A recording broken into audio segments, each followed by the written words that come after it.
Measure twice, cut once. I would go further and say measure 3, 4 times if needed, cut once, maybe correct it and chisel and fine it a little bit more. So there is a reason why we're saying measure twice, cut once. It's absolutely essential.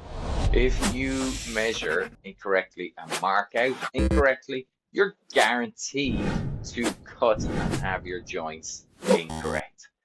It's a given.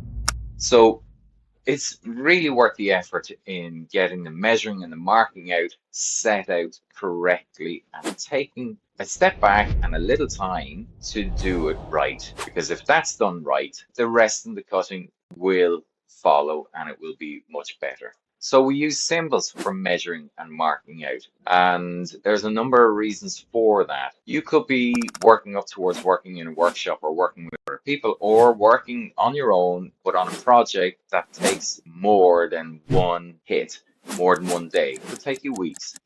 And you want to have it all labeled and marked out so that either someone else can read your work or you can come back to it and see it afterwards. So there are standards for it.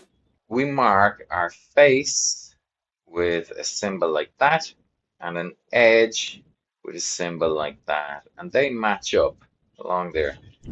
And when you're doing that on a piece of timber, it's going to look like this. That is a face.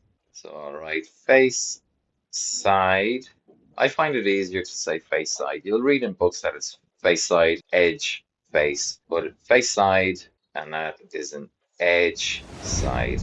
And this gives us a reference point, because when you've got multiple joints and you want all the faces up and the edges in, we can easily identify that when we've marked it. So if we do this one with a face and edge, so if we were going to make a square on this, we would have our faces up and our edges in. Or you might want it that it was faces up and edges out. And that's a quick reference to tell.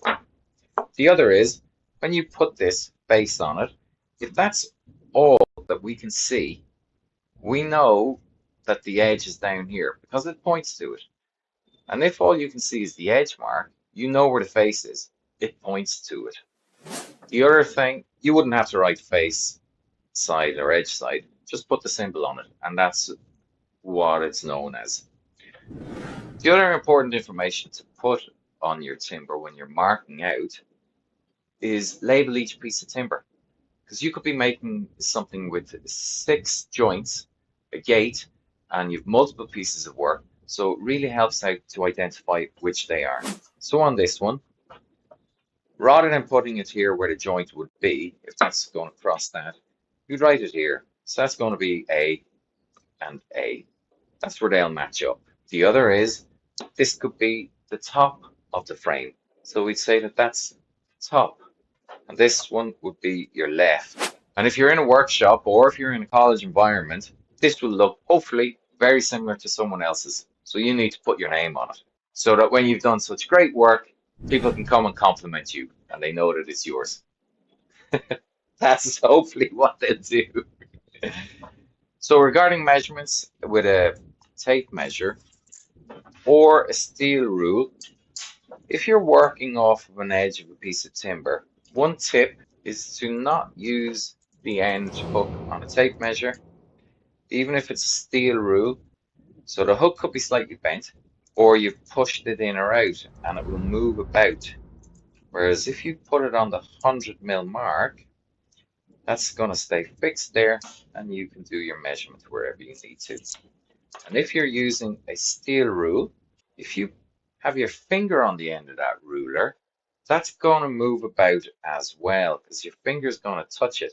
I know you can put it there, but it's going to be more accurate for you to fit it on the 100mm mark, hold it down in place and do your measuring and marking there. And if you have multiple measurements, do them at the same time.